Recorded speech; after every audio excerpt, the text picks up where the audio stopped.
It's so good for you. It's yummy. I promise you, Emma, you're gonna love it. Do these words sound familiar? Well, trust me, you're not alone because I've said them myself. But what if I told you that these tiny words of encouragement could actually be one of the biggest feeding mistakes I often see parents make? And today, we're going to be talking all about these well-intentions that could actually be backfiring and what you can do about it.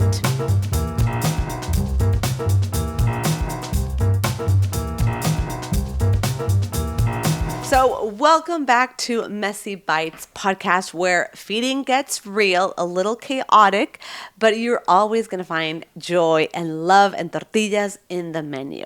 And so this topic is often complex, and it's one of the things I constantly see, whether it's in my prior practice, whether it's with friends.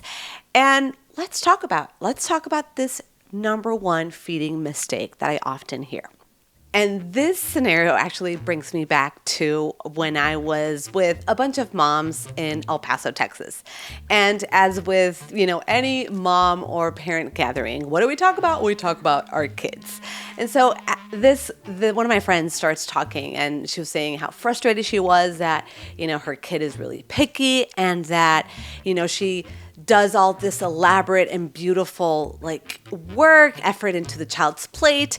And the child just would say, blah, no.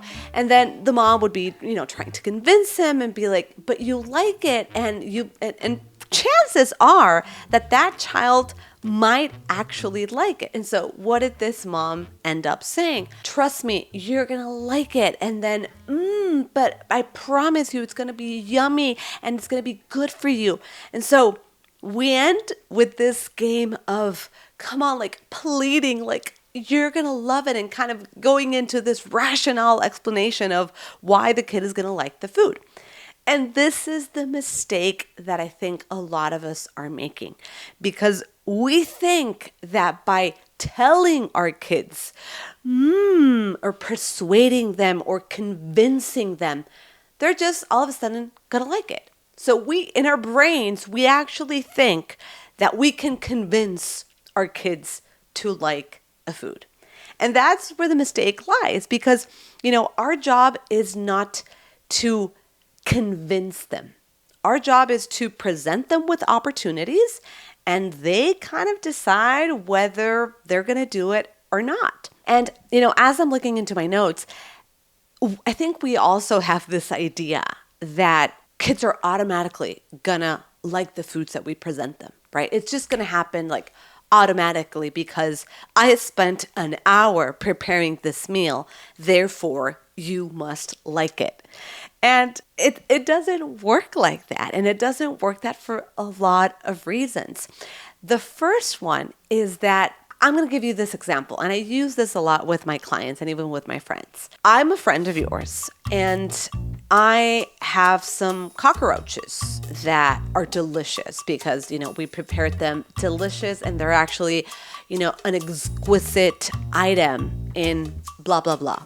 And I present them to you, and you're like, what the hell is this? You're like, there is no way I'm going to eat these exotic looking cockroaches. And me, the friend, I'm going to be like, oh my God, but they're delicious. They're so yummy.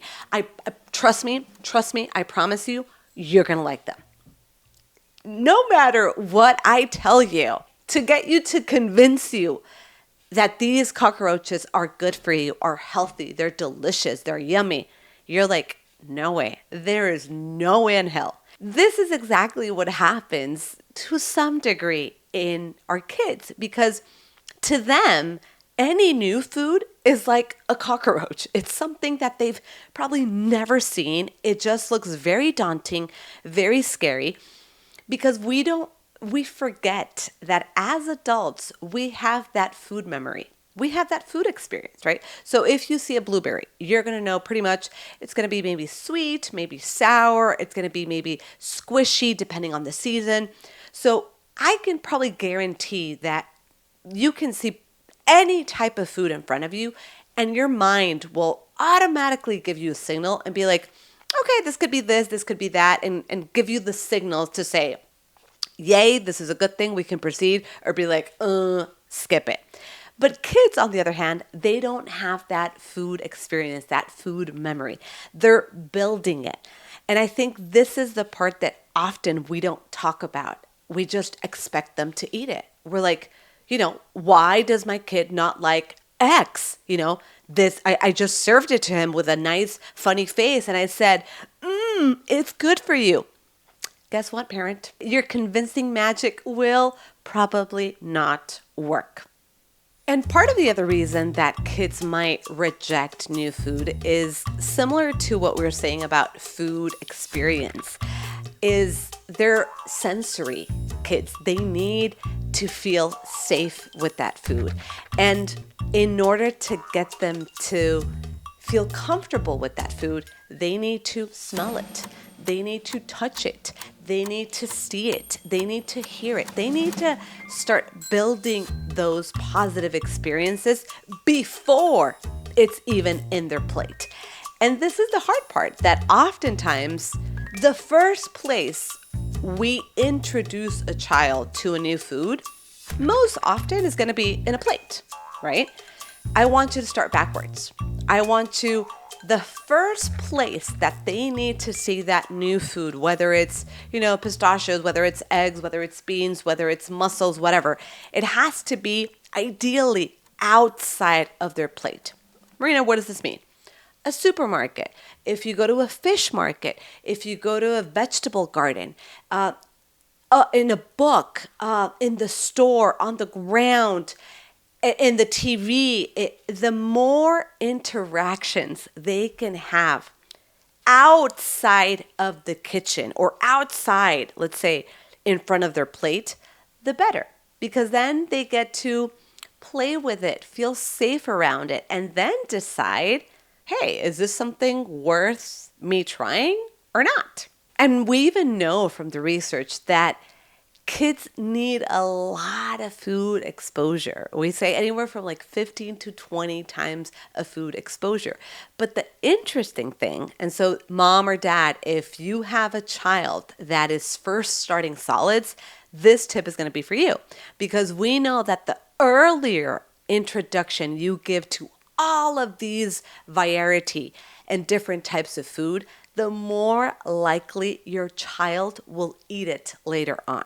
So in those first couple of months, anywhere from 6 months to a year and a half, the more variety, the more types of food you can give your baby, the better, because you're exposing him or her to different types of palate, different types of textures. And so eventually when they get to the point of, oh my God, everything's weird, everything's new, I don't like this, they might remember and they'll have a better experience because you already introduced those different flavors. So keep in mind, if you have a younger child, or if you are pregnant, or if you're about to start solid introduction, variety is crucial in that first year of life.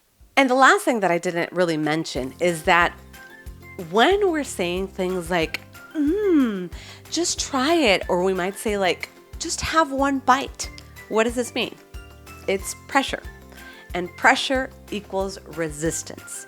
So the more attention you give a food by saying, again, it's with all the best intentions in mind, this will transfer to resistance. This will transfer to, then I really don't want to try it.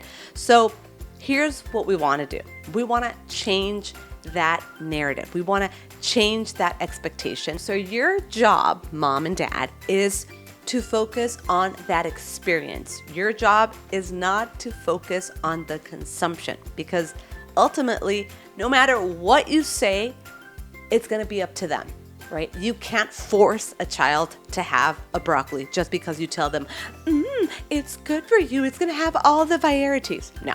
So a couple of things. Number one, offer it and don't say anything. Saying nothing will be much better than you saying, just try it. So if you want, just say nothing. That's number one. The second one is if you offer that veggie, has your child already seen that veggie, interacted with that veggie, cut up the veggie, washed the veggie, felt the veggie, put some olive oil? Has your child already had an opportunity to kind of even get to know that veggie? Yay or nay? If you said nay, then it's probably not going to be the best place for you to introduce it in the plate. So ideally, in a perfect world, I first want you to focus on the exposure, right? Exploration and exposure. Cutting, smelling, touching, that's first. Then the second, you're going to introduce it in the plate and you're going to say, nada. Calladitos, calladitos nos vemos más bonitos. You're going to say nothing. And the third thing that you can do, so lots of things that you can do instead of saying, try it. The last thing that you can do is you can applaud the curiosity, not the consumption. There's a huge difference. So even things like, oh, I'm glad you touched the broccoli. Oh, you're such an adventurous eater. Oh, thank you for trying it. Maybe next time you'll like it. Again, these are all failed attempts at consumption, but I'm still praising that curiosity. Like, wow, you're such an adventurous eater. Thank you so much for even smelling it. Hey, what does it smell like? Again, we're focusing on the effort, the curiosity, not the actual consumption. Okay, and that's a difference. So, to sum it up, right? Introducing a new food is like planting a seed, right? Not harvesting a fruit, okay? It's going to take time. And you saying, it's yummy or it's good for you will not do anything and most likely will backfire. Trust me, it can take time. I'm not going to lie. For my daughter to like mushrooms, it took 5 years for her to like the mushrooms. And one day, out of the blue, it was like, boop. She would touch them, she would cut them. And as soon as I would give them, she's like, no me gusta. 5 years. And I said nothing. Until one day, out of the blue, boom, right? And we're going to celebrate that curiosity. So again, the goal, if we're going to change that mentality, kids are not supposed to like all food instantly. It's going to take time. And your job is to create those opportunities so they can build those connections. They can create some positive memories, and ultimately they feel safe and curious to say, I wonder what that is. So that is your role. Your role is not to force them to consume broccoli. Your role is to create those positive opportunities and those positive interactions with broccoli. So eventually they'll be like, I wonder what that is. Okay, so now it's time for the Messy Bites Real Life Challenge. What I want you to do this week, I want you to pick a time. Maybe it's going to be lunch. Maybe it's going to be dinner. Probably it's going to be dinner, where you're going to introduce that new veggie. And I'm going to give you 2 or 3 options. The first one is before you introduce it to the plate, I want you to focus on that exploration. Get your child to cut up some cucumbers. Right? So once you do that, you're going to present it in the plate and you're going to say nothing. You're not going to say, you're going to love this or it's good. You're not going to say nothing. Ideally, they've already seen it, they've already interacted, and they're going to put it on the plate. You're going to eat it just very quietly in the same table, but you're going to say nothing. And the third thing, if you already did 1, 2, or 3, is if he or she started to kind of touch it or even taste it but said, I don't like it, you could praise and say, thank you so much for trying. Maybe next time. So explore, say nothing, and if they did try it, you're going to praise the curiosity. Okay? So don't forget to tag me at Nutrichicos and tell me how this went. So thank you so much for hanging out with me today on this episode of the Messy Bites podcast, where we talked about this oh so common feeding mistake that I often see the most well-intentioned parents make. And trust me, I've been there myself, but you're no longer going to do because now you know. I love to hear your wins, your messy real life stories, so don't forget to tag me along. Until next time, nos vemos a la próxima.